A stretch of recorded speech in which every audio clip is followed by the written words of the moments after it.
सुप्रभात बच्चों, आज की वीडियो में हम लोग निबंध लेखन की विशेषताओं के बारे में पढ़ेंगे कि निबंध लेखन की विशेषताएं क्या है, क्या एक अच्छे निबंध की विशेषताएं क्या होनी चाहिए, कौन सी विशेषताओं के द्वारा निबंध अच्छे निबंध की श्रेणी में आ जाता है।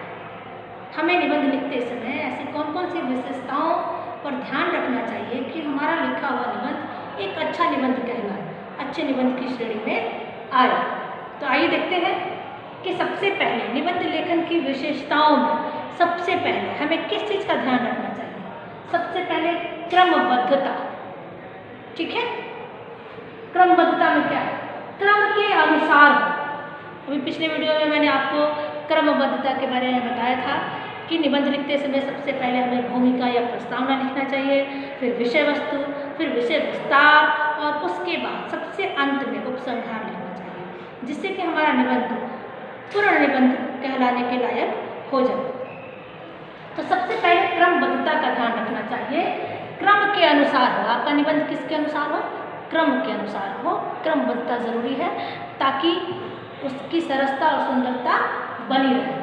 दूसरा है आकार। निबंध लिखते समय हमें इसके आकार को शब्द सीमा का ध्यान रखना अति आवश्यक है।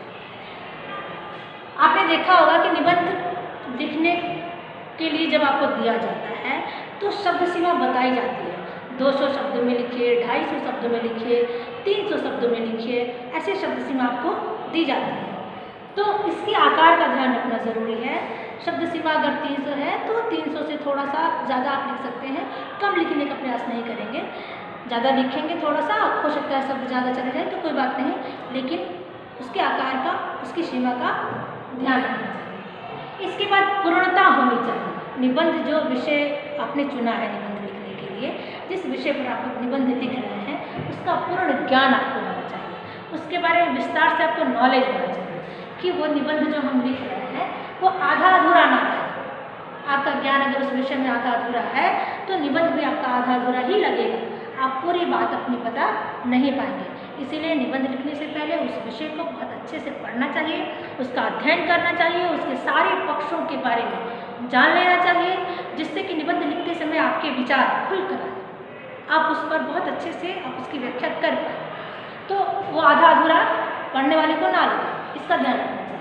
आगे विषय ज्ञान होना चाहिए, विचारों को विस्तार देने के लिए विषय का पूरा ज्ञान, उसका बहुत ज़्यादा ज्ञान होना चाहिए ताकि आप अपने विचारों को उस ज्ञान के माध्यम से विस्तार दे पाएं। गहरा ज्ञान होना चाहिए विषय का, तभी आप निबंध को बहुत अच्छे निबंध की श्रेणी में लिख सकते हैं। जब आप पूरी बातें उसे बताएंगे तब वो निबंध अच्छे निबंध की श्रेणी में आएगा, और सरस भाषा में लिखेंगे तब वो अच्छे निबंध की श्रेणी में आएगा। अगला है हमारा भाषा एवं शैली। अभी मैंने सरस भाषा का प्रयोग यहाँ पर किया।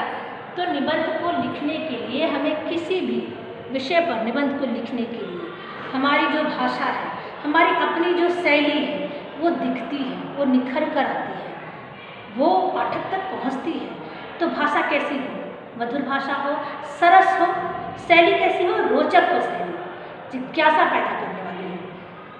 साधारण से साधारण बात को भी रोचकता से लिखा जा सकता है, तो शैली कैसी हो सकती है,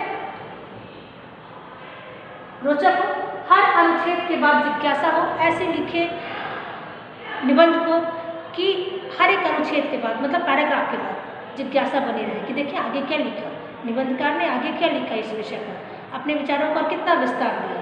तो इसका ध्यान आपको रखना चाहिए कि हर अनुच्छेद के बाद जिज्ञासा बनी रहे, है ना, रोचकता बनी रहे, भाषा बहुत सरल, बहुत आसानी से समझ में आ जाए, बहुत मीठी हो, प्यारी हो, प्रभावकारी हो, जो अपनी छाप छोड़े, और जिज्ञासा, मन में उत्सुकता जरूर हो, समाप्त नहीं हो कि चलो इतना पढ़ लिया समझ में आ गया, ऐसा नहीं, वो अंत तक पढ़ने के लिए विवश हो। तो ये होना चाहिए। एक सावधानी भी बरतनी चाहिए, शब्दों की पुनरुक्ति नहीं करनी चाहिए, शब्दों को बार बार प्रयोग नहीं करना चाहिए, क्योंकि पुनरुक्ति से सरसता खत्म होने लगती है, उबने लगता है, उबाऊपन होने लगता है। देखिए मन उबना, इसमें मैंने लिखा है कि पुनरुक्ति से बचाव होना चाहिए। आप एक ही बात को, एक ही चीज़ को बार बार नहीं लिखें निबंध को लंबा करने के लिए या टॉपिक को बड़ा करने के लिए, ऐसा नहीं करना चाहिए। वो और ज़्यादा हानि पहुँचाता है, सरसता उसकी समाप्त हो जाती है, उबरे लगता है मन और आकर्षण कम होने लगता है। तो पढ़ने का जो आकर्षण है उस निबंध के प्रति वो कम होने लगता है, यहाँ तक कि खत्म हो जाता है और पाठक पढ़ना बीच में ही छोड़ देता है। तो हमें पुनरुक्ति से बचना चाहिए, शब्दों की पुनरुक्ति से बचना चाहिए, वाक्यों की पुनरुक्ति से बचना चाहिए। और निबंध लिखने के लिए अगर इन सारी चीज़ों का आप ध्यान रखेंगे तो आप निसंदेह एक अच्छा निबंध लिखने में सक्षम हो पाएंगे। तो बच्चों, आप सबको समझ में आ गया होगा कि इन सारी बातों का अगर ध्यान रखेंगे और विषय को अच्छे से अध्ययन करके अगर निबंध लिखेंगे तो आप एक अच्छा निबंध लिख सकते हैं और परीक्षा में अच्छे अंक प्राप्त कर सकते हैं।